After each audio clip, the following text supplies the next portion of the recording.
Amy and I were married for 7 years. We met in college, the classic love story or so I thought. We built a life together, a home, a future. We had our ups and downs, like any couple, but I always believed we were in this together. Then about a year ago things started to change. Amy started working longer hours at her new job, a position she'd been ecstatic about. It's demanding but rewarding. She'd say I was genuinely happy for her, even if it meant less time to get together. But then the story started. She'd mention work husband, this whole work husband that at first I brushed it off. Harmless workplace banter. Right, I work in a male-dominated field. We all have work wives, but the way she said it, the little smoke she'd have when she recounted these interactions, it started to feel off. It started to feel wrong. She'd tell me about lunch dates with him, how he always made her laugh, how he just got. I tried to join the conversations, ask her more about her day, show interest, but it was like she was talking about someone else, not her partner of 7 years. It was always about him. I started to dread those conversations. They felt like a knife twisting in my gut every time. The worst part, every time she talked about this work husband, she'd have this little smug.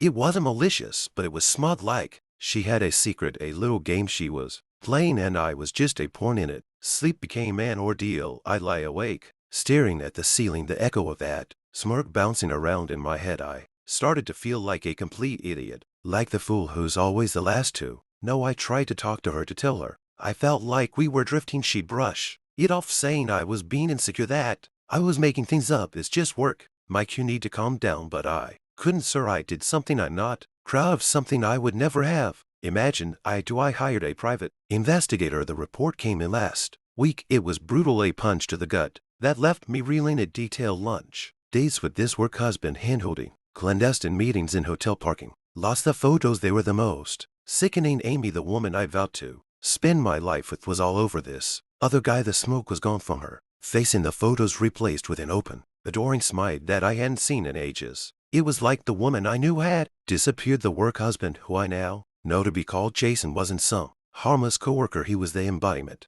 of every fear I had, a slick, overly confident married guy with a reputation around the office. The pie also uncovered that Jason had cheated on his wife more than once with various coworkers. I spent the last week in a daze trying to process this betrayal. I felt like I was living in a movie, one where the protagonist is betrayed by the person they love most. I was crushed, hurt, angry all at once, but mostly I was ready for revenge. Not the petty kind, the kind where you smash windows or key cars, but the kind that truly dismantles the house of cards someone builds their life on. Yesterday it was all set into motion. I timed it so that Jason and Amy were both working late again. I called up the security company for their office complex, showed them the evidence I had, and pointed out the suspicious behavior with Jason sneaking Amy out to a car in the parking lot late at night. They were quick to agree that this was not typical and that it was a security risk. I gave them a copy of the PI's report and the evidence of the adulterous behavior. I asked him to keep their cameras on the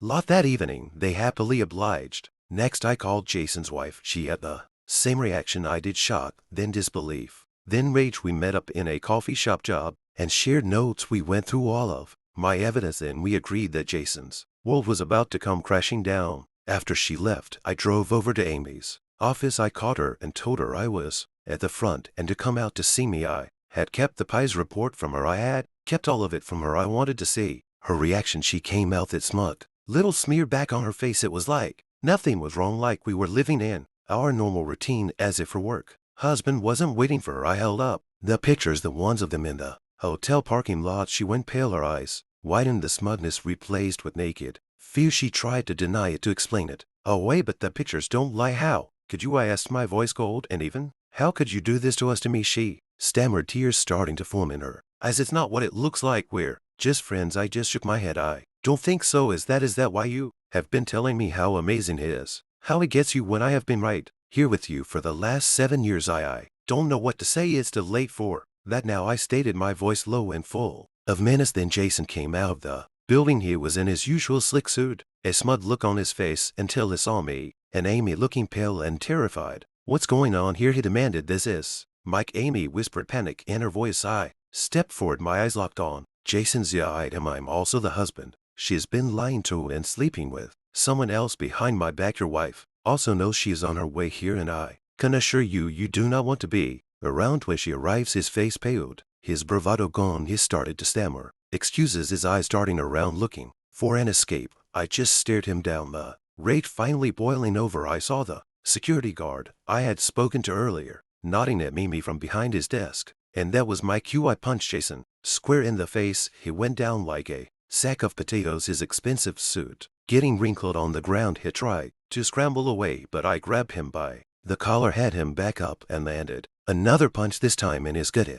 doubled over, gasping for air. I could see the fear in his eyes now, the realization that he wasn't untouchable. You think you're so slick, don't you? I growl, my voice low and dangerous. Going around wrecking lives, thinking you can get away with it. You think you're some kind of player. You're nothing but a pathetic, cheating piece of garbage. I delivered another punch, this time to his jaw. He stumbled back, his nose bleeding, his lips split. I was no boxer, but the rage was fueling me. He was a mess. His tailed suit rumpled, his face a mask of pain and fear. I could have kept going, but I knew I had to stop. I needed to do